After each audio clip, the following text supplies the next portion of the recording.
All right, hey, welcome back. We pick up the second part of section 5.2. We're going to talk a little bit about two-way tables, probability, and the general addition rule. There are two different uses of the word or in everyday life.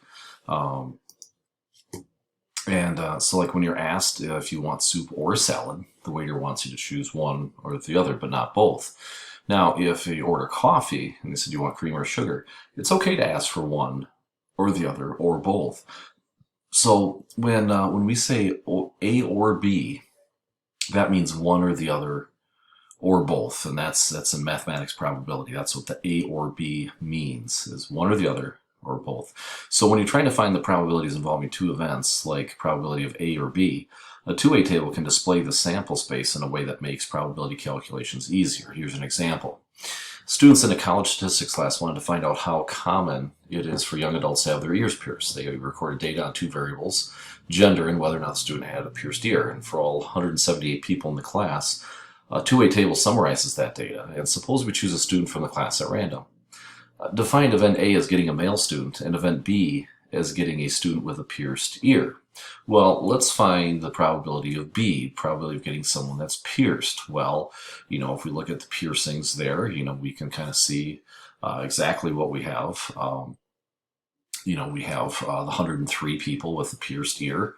Okay, we got that right here out of the total of 178. So there's about a 57.9% chance of what we find there. Okay, well, how we'll do this. Let's find the probability of A and B. So this time, the probability has got to be that the person has to be male and they have to have their ears pierced. So once again, we can kind of find that in that two-way table. Right there, we can see that there's 19 out of the 178, so just a 0.107 chance, or 10.7% chance, we could say. All right, so that's kind of using that table, kind of nice. So once again, we could say there's about an 11% chance that we have that. Okay, how about this? Find the probability of A or B. So remember, it could be a male, it could be getting their ears pierced, or it could be both. Okay, so male and ears pierced. Okay, so we would take a look at adding all those up. So we'd have these, the males, which is all 90. Add that to the 84. Okay, yeah, there's only 4 that are the opposite, or the complement of that. So we would say 174 out of 178, which is a 97.8 or almost a 98% chance of that happening. All right.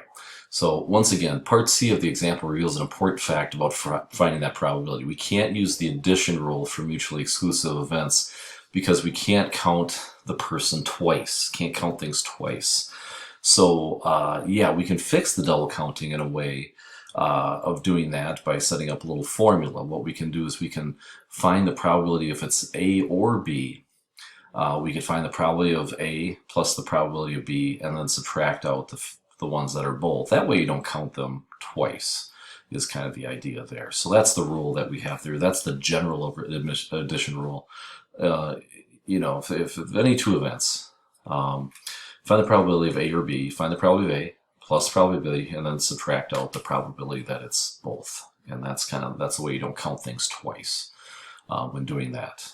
Yeah, so again, and it's called joint probability. Now, if the joint probability of 0, okay, if you're minusing 0, then we know that they're disjoint and mutually exclusive. All right, how about take a look at this? A survey of residents in a large apartment complex reveals that 68% use Facebook, 28% use Instagram, 25% use both. Suppose we select a resident at random. What's the probability that a person uses Facebook or uses Instagram? Well, once again, using that rule, we're going to use the probability of Facebook, which is 0.68, plus the probability of Instagram, which is 0.28. And then we're going to subtract out the ones that use both. We don't want to count them twice. So we're going to subtract out that 0.25. So we'd have a 71% chance of finding someone that uses one or the other. Now, Venn diagrams consist of one or more circles surrounded by a rectangle. Each circle represents an event. The region inside the rectangle represents the sample space of the chance process. So as we kind of look at this going from a two-way table to a Venn diagram, we kind of take a look here and we find here's the males with no pierced ears, here's the males with pierced ears, here's the females and pierced ear right here. And then, of course, the female and no pierced ear is out over here. So we can kind of see that overlap of male and pierced. As we have pierced ear is this category, that's B. So the females are in there. Obviously not in this section because they're not male, but you can kind of see how that separates those out, and then 4 is the outside of that A and B category. So kind of a neat little way of representing those Venn diagrams. So just so that you kind of understand, in the intersection, as you have those, you can see those different counts like we talked about and review those. So it takes a while to get used to.